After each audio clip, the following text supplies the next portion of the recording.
I didn't know about business. I didn't know about profit and loss. I had no idea of numbers, like just atrocious. Literally couldn't have come from a worse background. Fast forward 31 years later, I just sold it. So I started the business when I was 2021, and had no idea what I was doing. It became so successful that it just took off like a bull at a gate, and I went from founder to sort of growth to scale, and grew the business to be Australia-wide. It's a national mobile massage company. So I just started as a little solo massage therapist. I had been a hairdresser. I had no one that I knew in business. It really was sort of entrepreneurism by accident, I suppose, is the best way to describe it.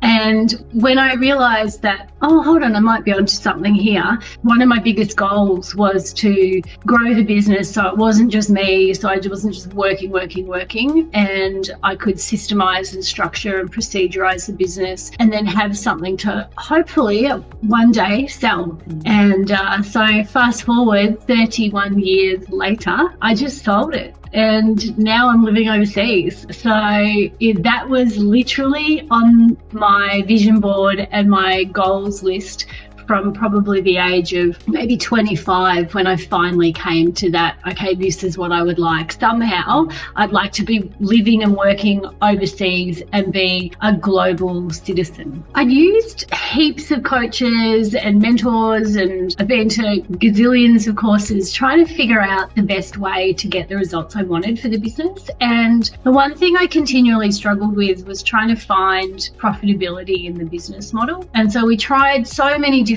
ways. I just got to the point where I absolutely hated my business. Like I was really quite over it. So that's where I was at when I got recommended to David and Abundance Global. Once I joined, I remember, probably David still does too, the initial interview when we came and sat with him, and I was really skeptical. My husband even more so, because he's sick of me spending money on things. I think I sat there and cried for probably the first 15 minutes. It was just like, I can't do this anymore.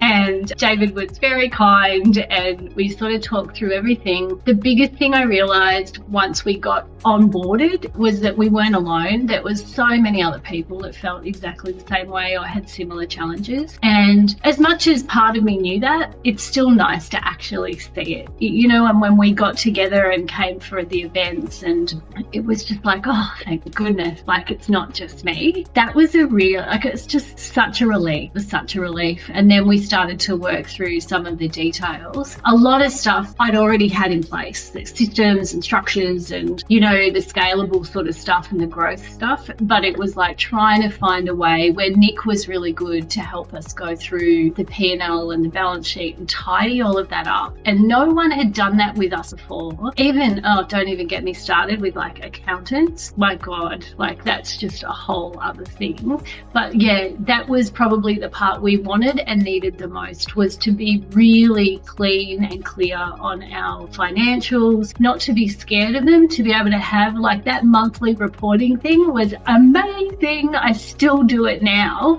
even though I'm years out. It was such a good lesson. My husband calls me a course junkie lovingly, but you know, he believes it. And I said, well, thank you. And that's what's gotten me to this point. And so he was very skeptical, as I said, like when we came along, he's like, oh my God, here we go again, trying to find, can't you just do it yourself? And it's like, if I could do it myself, I would have already done it. So spending the money obviously was one of the biggest things, because we were already like not as profitable as what we needed to be. Things were really tight, but it was certainly, looking back now, it was such a great investment because it helped us stay focused on what we wanted and where we wanted to go. It really gave us the strength and the conviction to keep going and to be able to quickly pivot, to be able to get the results we needed and still stay focused. This is what I'm going for. This is what I'm going. Interestingly enough, the biggest thing for us was exiting the business and creating a new life. And for some people, they were in a different phase, they were in growth phase or, you know, whatever. And for us, it was never, ever about that. It was like, get me the hell out of this thing. So